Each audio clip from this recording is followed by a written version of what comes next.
Movie की शुरुआत होती है और हम एक 15 साल की लड़की को देखते हैं जिसका नाम लुलू है, जो अपने फ्रेंड को बताती है कि वो अपने भाई के दोस्त पैब्लो से प्यार करती है। तब उसकी फ्रेंड इस बात पर उसे थोड़ा चिढ़ाती है क्योंकि पैब्लो कभी लुलू की तरफ देखता भी नहीं है, जिससे वो गुस्सा होकर वहाँ से चली जाती है। फिर वो घर पहुँचती है और पैब्लो को देखती है। पैब्लो लिली के भाई का दोस्त है। वहाँ पैब्लो लुलू को अपने साथ कॉन्सर्ट में चलने के लिए कहता है और उसका भाई भी हाँ कर देता है और लुलू बहुत ज्यादा खुश हो जाती है और कॉन्सर्ट में जाने के लिए तैयारी करती है। वहाँ कॉन्सर्ट में वो दोनों काफी करीब होते हैं और कॉन्सर्ट के बाद पैब्लो और लुलू एक जगह बैठकर बातें करते हैं। उनकी बातों से ये लगता है कि मानो पैब्लो भी लुलू को अभी पसंद करने लगा है। अब घनी बारिश भी शुरू हो गई थी तो वो दोनों दौड़ते हुए गाड़ी में जाकर बैठ जाते हैं। रोमांटिक माहौल तो बन ही रहा था और पैब्लो भी लुलू के करीब आने लगता है। लुलू कहती है मैं भी तुमसे काफी प्यार करती हूँ लेकिन मैं इन सब के लिए तैयार नहीं हूँ। फिर पैब्लो ड्राइव करके उसे अपने वर्कशॉप पर लेके जाता है जहाँ फिर से पैब्लो उसके करीब आने की कोशिश करता है। फिर पैब्लो उसके प्राइवेट पार्ट की शेविंग करता है।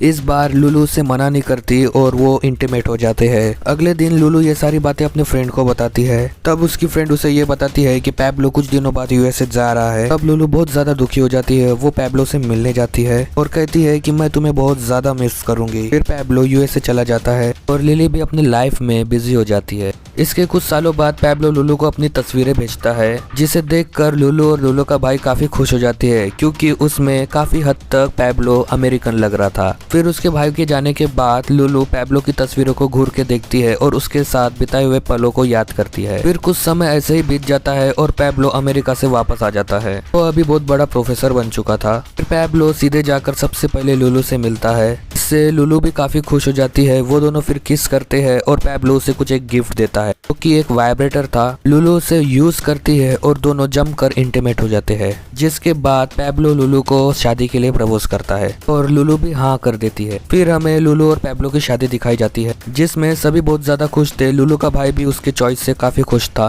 सभी काफी ज्यादा खुश थे सिवाय कुछ रिश्तेदारों के। उनका मानना था पैब्लो ने लुलू से शादी सिर्फ उससे अट्रैक्ट होकर की है, मतलब उससे कोई प्यार व्यार नहीं है। वो बस लुलू को यूज करना चाहता है, इसलिए वो शादी कर रहा है। शादी के बाद लुलू बहुत ज्यादा खुश हो जाती है और फिर से इंटीमेट हो जाते हैं। दोनों भी एक हंसते खेलते कपल की तरह अपनी लाइफ बिताने लगते हैं। पैब्लो लुलू के प्रति इतना समर्पित था कि वो खराब खाना भी बनाती थी तो भी वो उसे अच्छा ही कहता था। एक दिन ऐसे ही घूमते हुए उसके गाड़ी के सामने एक वैश्या आ जाती है जो असल में एक ट्रांसजेंडर थी। फिर वो अपने घर चला जाता है और अगले दिन पार्टी में जाने का डिसाइड करते हैं। वहाँ रास्ते में फिर से वो वैश्या आ जाती है और पैब्लो को छूने लगती है। अब लुलू ये सब देखकर काफी भड़क जाती है और उस वैश्या के पीछे चिल्लाने लगती है, लेकिन पैब्लो वहाँ आकर लुलू को रोक लेता है। फिर वैश्या बताती है कि उसका नाम एली है। वो उन्हें अपने बातों में ऐसी उलझाती है कि तीनों दोस्त बन जाते हैं। इसके बाद तीनों डिनर करने जाते हैं जहाँ एली बुरी तरह से खाना खाने लगती है, लेकिन तीनों वहाँ काफी हंसी मजाक करते हैं। वो खुद बताती है कि मैं एक छोटे से कस्बे गाँव से आई हूँ जो अपने बर्ताव के लिए माफी मांगती है। फिर तीनों काफी मस्ती करके जाने लगते हैं।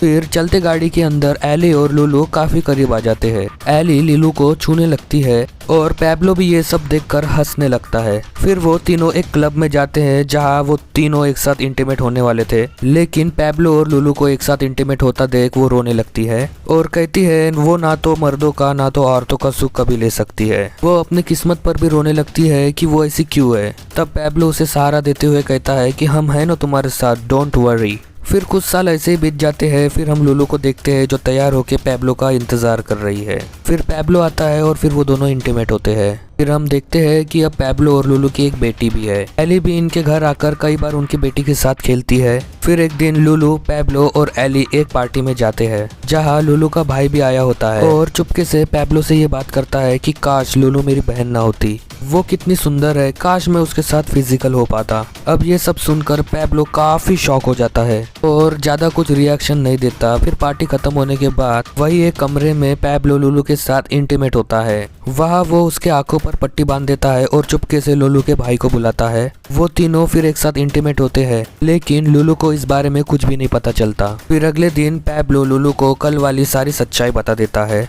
जिसके बाद लुलू पैब्लो से काफी ज्यादा गुस्सा हो जाती है कि वो आखिर ऐसा कर कैसे सकता है। पैब्लो इस बात पर बेबुनियाद सी एक बात कहता है कि तुम्हारा भाई मेरा बेस्ट फ्रेंड है और जैसा वो कहेगा मुझे वैसा करना ही पड़ेगा, जिससे लुलू और ज्यादा चिढ़ जाती है और अपनी बेटी को लेकर घर छोड़कर चल जाती है। फिर वो एक घर को रेंट पर ले लेती है और अकेले ही अपनी बेटी को पालने लगती है। वो अब पूरी तरह से टूट चुकी थी, लेकिन उस पर अपने बेटी की जिम्मेदारी थी, इसीलिए वो मूव ऑन करने का डिसाइड करती है। लेकिन कुछ ही दिनों में उसकी फैंटेसीज उस पर हावी होने लगती है। वो एडल्ट फिल्म्स देखकर उसको शांत करने की कोशिश करती है, लेकिन वो हो नहीं पाती और उसकी आग और बढ़ जाती है।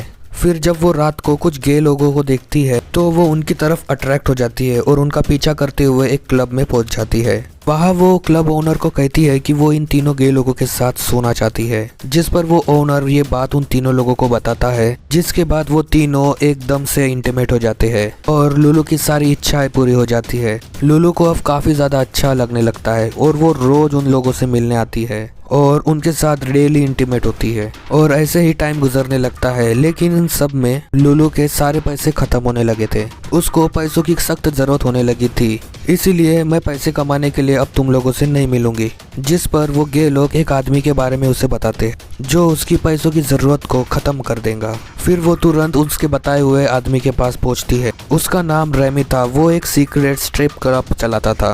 वहाँ फिर रेमी उसकी जरूरतों को समझकर उसे दिलासा देता है और कहता है कि तुम्हारी सारी जरूरतें मैं पूरी कर दूंगा। वही पैब्लो लुलू के छोड़ के जाने के गम में उदास बैठा रहता है। लेकिन फिर एली लुलू की सारी कंडीशंस पैब्लो को आकर बताती है, जिस पर पैब्लो कहता है कि तुम और भी ज्यादा जानकारी इसके बारे में इकट्ठा करो। वही रेमी लुलू को ऑर्डर देता है कि तुम इस क्लब पर जाओ और लुलू ऐसा ही करती है और वहाँ उसे कुछ लोग दिखते हैं। उनमें से एक जिनी था जिसके साथ लुलू पहले भी इंटीमेट हो चुकी थी। वहाँ वो सब शुरू हो जाते हैं, लेकिन जिनी इस बार उसे वायलेंटली बिहेव करके हैरेस्ट करने लगता है और बाकी सब लुलू के साथ जबरदस्ती करने की कोशिश करते हैं। उसके बाद लुलू बहुत जोर जोर से हेल्प के लिए चिल्लाती है। अब एली तुरंत ये बात पैब्लो को बताती है, जिस पर पैब्लो उसे ये कहकर भगा देता है कि मुझे अब लुलू से कुछ लेना देना नहीं है। उस पर एली को काफी बुरा लगता है और वो अपनी सहेली लुलू को बचाने जाती है। लेकिन एली को लुलू के पास जाने से पहले क्लब ओनर उसे बाहर ही रोक लेता है। अब अंदर बैठी लुलू एली की आवाज सुन लेती है और जोर जोर से चिल्लाने लगती है।